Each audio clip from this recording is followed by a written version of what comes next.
Hey everyone, in this video, I'll show you how to add clickable links to a PDF document using Canva. Let's get started. Open Canva and click Uploads. Upload your PDF file.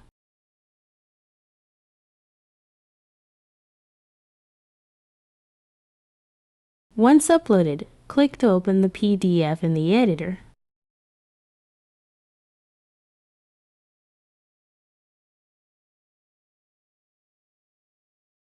Go to the Text tab and add a text box where you want the link.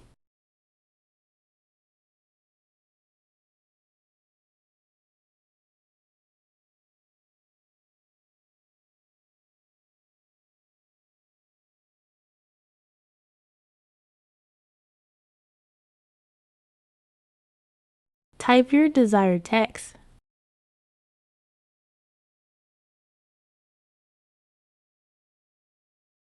Click on the text to select it.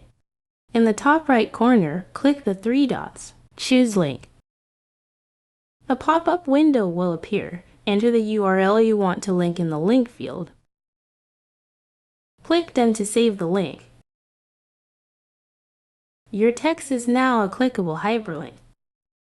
To test it, click Share, Download, and select PDF Standard as the file type. Open the downloaded PDF and click the link text to ensure it works. And that's it. If this helped, give this video a like and subscribe. Thanks for watching.